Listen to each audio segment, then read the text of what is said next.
बिस्मिल्लाहिर्रहमानिर्रहीम। जैसा कि हमने पिछली वीडियो में बात की थी विजुलाइजेशन पे कि किस तरीके से हम अपने माइंड को फोकस करके अपने टारगेट को अचीव कर सकते हैं। आज की इस वीडियो में हम बात करेंगे ग्रोथ माइंडसेट की और फिक्स्ड माइंडसेट की।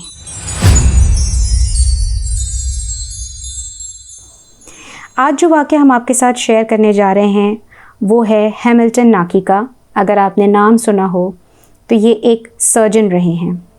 अब इनकी जो इब्तिदा है, किस तरह से ये सर्जन बने, वहाँ तक की स्टोरी इंतहाई मुनफरिद है और बहुत इंस्पिरेशनल है।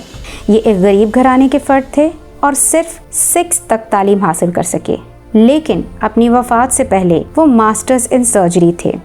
है ना इंटरेस्टिंग बात। वो साउथ अफ्रीका में एक चरवाहे के बेटे थे। जिस छोटे से गांव में वो रहते थे वहाँ मीलों नंगे पांव चलते और सड़क पर सोया करते थे। जब उनके वालिद सख्त बीमार हुए उन्हें तालीम छोड़नी पड़ी और वो वहाँ से केप टाउन आ गए।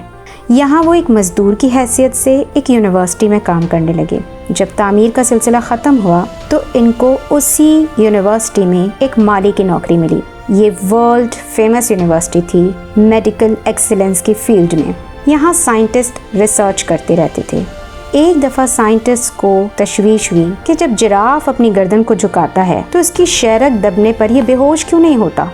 इस रिसर्च के लिए वो जिराफ को लेबॉर्ट्री ले आए और उसे बेहोश कर दिया। अब जब वो उसकी गर्दन को चाक कर रहे थे तो वो बहुत ज़ोर से हिलने लगी। उन्हें लगा कि कोई चाहिए जो इस वक्त इसको पकड़कर बैठे। जब वो बाहर निकले तो इन्हें हैमिल्टन नजर आया। उन्होंने उसको अंदर बुला लिया।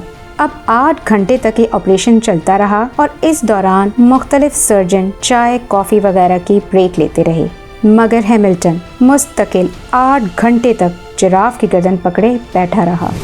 अब ये रोज़ का मामूल बन गया कि हैमिल्टन को जानवरों को पकड़ने के लिए बुलाया जाता और वो डेडिकेशन से इस काम को सर अंजाम देता रहा।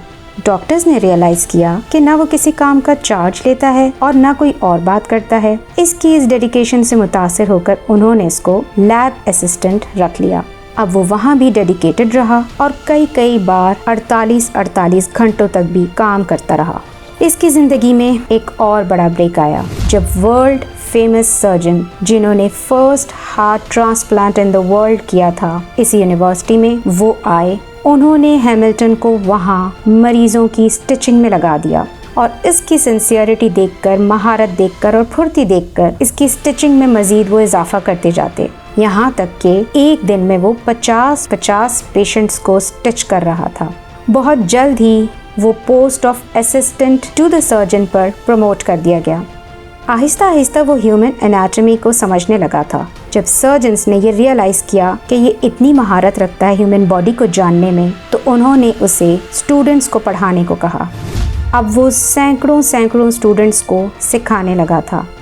अब जो अगला ब्रेक उसकी ज़िंदगी में आया वो था जब लिवर ट्रांसप्लांट पर रिसर्च हो रही थी। उस वक्त हैमिल्टन ने एक बहुत इम्पॉर्टेंट नर्व की निशानदेही कर दी, जिसकी वजह से लिवर ट्रांसप्लांट बहुत आसान हो गई। इस नर्व को अब तक हैमिल्टन नर्व कहा जाता है। वो हैमिल्टन जो सिर्फ 6 जमात पढ़कर एक मजदूर की हैसियत से केप टाउन आया, फिर गार्डनर के तौर पर काम कर रहा था, वो एक एक्सपर्ट सर्जन बन चुका था। उसकी वफात से पहले यूनिवर्सिटी ऑफ केप टाउन ने उसे मास्टर्स इन सर्जरी की डिग्री अता की। इस इंस्पिरेशनल स्टोरी से हमें ये सबक मिला कि बज़ाहिर अगर हमारे पास वसाइल ना हो और हम कुछ करना चाहते हैं तो बजाय मायूसी की तरफ जाने के हमें मुस्तकिल कोशिश करते रहना चाहिए और अपने माइंड को उसी विजुअलाइजेशन की तरफ लाना चाहिए और अपने फोकस को हासिल करने के लिए डेडिकेटेड रहना चाहिए।